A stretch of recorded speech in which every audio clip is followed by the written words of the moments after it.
सुख में मित्र बहुत होते हैं, चाय पीने वाले मित्र बहुत मिलेंगे, दूध पीने वाले मित्र बहुत मिलेंगे, लेकिन खून देने वाले मित्र कोई बिरले होते हैं।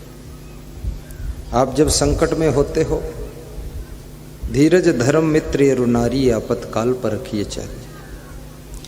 चार चीजों की परीक्षा जब तुम आपत्ति में पड़ जाते हो तब होती है। एक तो तुम्हारी पत्नी, ऐसे तो हर पत्नी कहती है कि तुम मेरे प्राणनाथ हो, लेकिन जिस समय तुम संकट में हो उस समय प्राणनाथ कहने वाली पत्नी आपका कितना साथ देती है, तब पता चलता है ये जीवन संगिनी है कि केवल स्वार्थनी है।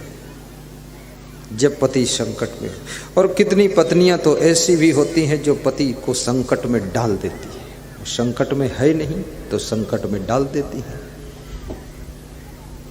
संकट में भी कई लोग तुमको डाल देते हैं।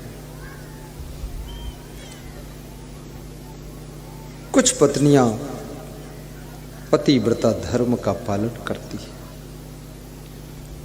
आपके खिलाफ कोई कार्रवाई नहीं करती है। आप गलती भी कर देते हो फिर भी आपको क्षमा कर देती है, कहती है नहीं ठीक है मेरा पति है, माफ कर देती।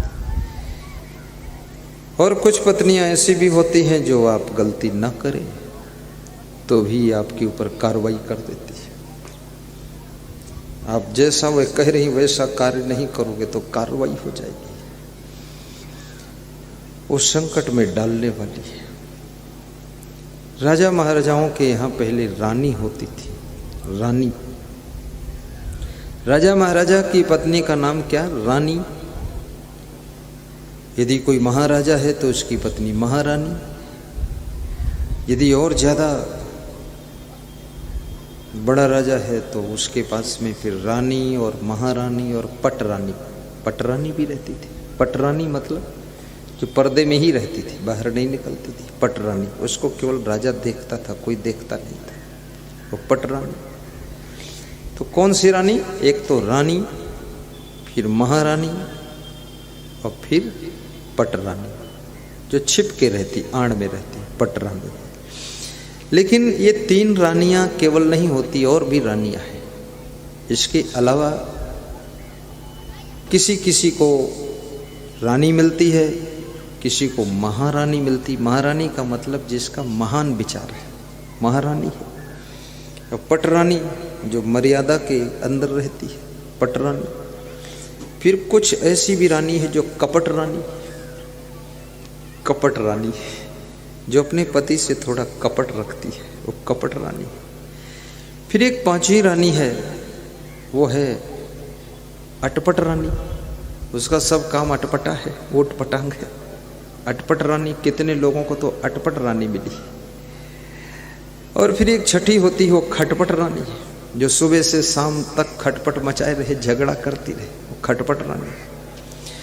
फिर एक सातवीं होती है जिसको कहते हैं चटपट रानी, जो टेस्ट लेती रहती है, सब माल खाते रहो, वो चटपट रानी है, चटर पटर।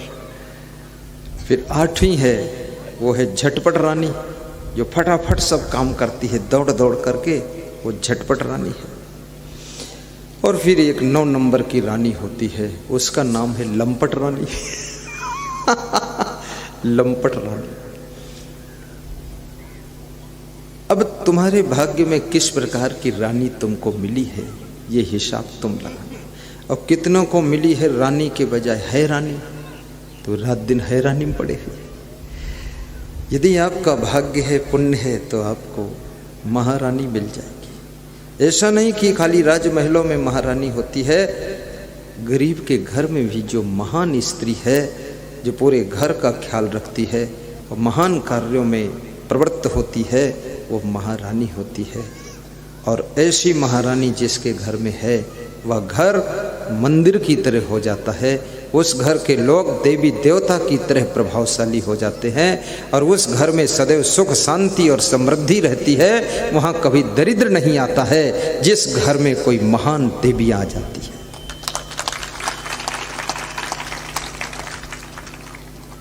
और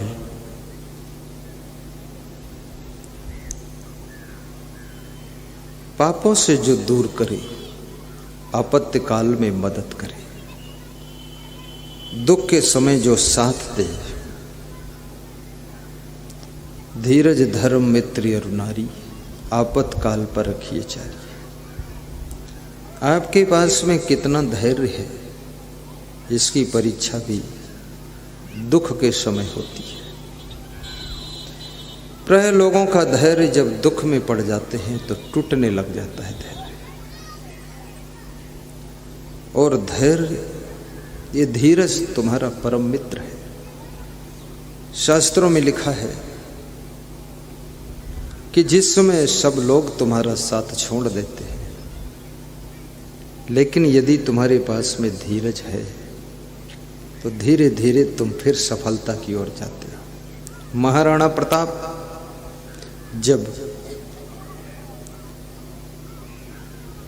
मुगल शासकों ने उनके किले पर कब्जा कर लिया तो महाराणा प्रताप अपनी जान बचाकर किला छोड़कर चित्तौड़ से दूर जंगल में चले गए।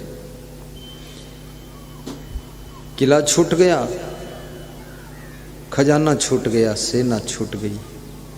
महाराणा प्रताप का घोड़ा साथ में है, चेतक, घास की रोटियां बनाकर खाते हैं।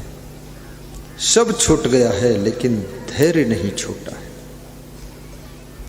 और धीरे धीरे जंगल में नई सेना का निर्माण करते हैं और पुनः मुगल शासक के ऊपर आक्रमण करते हैं, अपना किला वापस प्राप्त करते हैं और फिर से चित्तौड़ की गद्दी पर विराजमान हो जाते हैं। तुम्हारा कुछ भी खो गया हो, याद रखना, यदि तुम्हारे पास में धैर्य है, बिजनेस जीरो पर चला गया हो, सर्विस में भी बाधाएं आ गई हों और खेती बाड़ी भी कमजोर हो गई हो, परिवार में बीमारी बहुत चल रही हो, जिस काम में हाथ डालते हो वो काम बिगड़ जाता है, ऐसी कंडीशन में तुम्हारा मित्र कोई है तो धैर्य है। अगर धैर्य आपका नहीं टूटा है तो एक ना एक दिन बिगड़ने वाले काम भी बनना शुरू हो जाएंगे और जिन्होंने साथ छोड़ दिया हुआ फिर साथ में आना शुरू हो जाएंगे। और धैर्य यदि तुम्हारे पास में है तो आपका सारा सिस्टम फिर से स्ट्रांग होना शुरू हो जाएगा। इसलिए मनुष्य को घबराना नहीं चाहिए, हिम्मत साहस से काम करना चाहिए और कभी न कभी किनारा जरूर आएगा। डरिए मत, घबराइए मत, हिम्मत रखिए और अपने साहस का परिचय दीजिए।